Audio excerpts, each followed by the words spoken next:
नमस्कार आदाब, मैं रज़ा अंसारी द इंडियन खबर पर आपका स्वागत है। उत्तर प्रदेश प्रशासन को फिर से सुप्रीम कोर्ट ने लखीमपुर घेरी घटना मामले में फिर से फटकार लगाई है और इस बार ज़बरदस्त तरीके से लगाई है। 3 अक्टूबर को घटना होता है जिसमें 8 जो है किसान को जो है रौंद दिया जाता है गाड़ियों से, जिसमें जो है एक भाजपा के कार्यकर्ता भी शामिल होते हैं। 8 लोगों को गाड़ी से रौंद कर उनकी हत्या कर दी जाती है। उसके बाद ये मामला सुप्रीम कोर्ट के समक्ष जाता है। सुप्रीम कोर्ट ने लगातार जो है उत्तर प्रदेश पुलिस पर और उत्तर प्रदेश प्रशासन पर सवालिया निशान इस पूरे मामलात में, पूरे केस में खड़ा किया है। आज जो है फिर से सुप्रीम कोर्ट ने इस पूरे मामले की सुनवाई करते हुए chief justice of India justice Suryakant, justice Hema Kohli की तरफ से उत्तर प्रदेश पुलिस पर, उत्तर प्रदेश गवर्नमेंट पर, उत्तर प्रदेश प्रशासन पर फिर से सवालिया निशान खड़ा कर दिया और जिन शब्दों का प्रयोग किया, लग तो रहा है कि उत्तर प्रदेश में अब इस मर्तबा योगी आदित्यनाथ के लिए काफी सारी मुश्किलें खड़ी हो सकती हैं।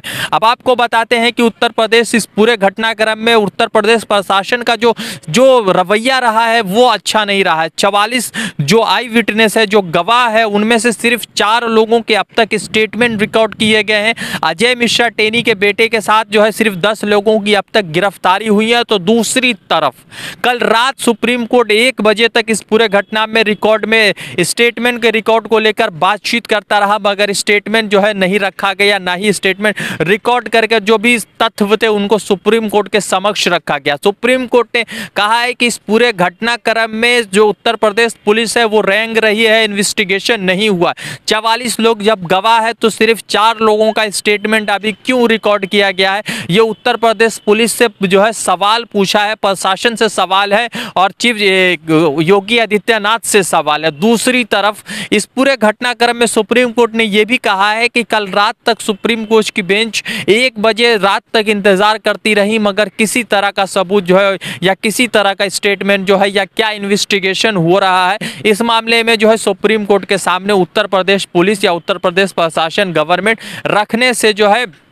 रखने में नाकाम रही। अब सवाल यह है कि हरीश साल्वे के अनुसार या जिस तरह से हरीश साल्वे को जिस तरह से टाइम दिया जा रहा है और जिस तरह से उत्तर प्रदेश गवर्नमेंट लगातार सुप्रीम कोर्ट से वक्त मांग रही है और इस पूरे वक्त मांगने में फिर से वक्त मिल गया है सुप्रीम कोर्ट की तरफ से। और ये मामला जो है हरीश साल्वे जो उत्तर प्रदेश की तरफ से पक्ष रख रहे हैं गवर्नमेंट का सुप्रीम कोर्ट में, उनको जो है 26 अक्टूबर तक का टाइम दिया गया है, यानी फिर से सुप्रीम कोर्ट के सामने 26 अक्टूबर को सुनवाई होगी। अब देखना यह है कि इस मामले में क्या अपडेट आते हैं और किस तरह से सुनवाई होती है, वो भी बड़ा महत्वपूर्ण होगा। मगर इतना जरूर है कि इस पूरे घटनाक्रम में सुप्रीम कोर्ट का जो रोल रहा है वो बड़ा महत्वपूर्ण रहा है और शायद सुप्रीम कोर्ट के वजह से ये केस अब तक आगे की तरफ बढ़ रहा है, वरना कब का खत्म हो चुका होता। रज़ा अंसारी की रिपोर्ट द इंडियन खबर के लिए जुड़ते दूसरे अपडेट के साथ। धन्यवाद।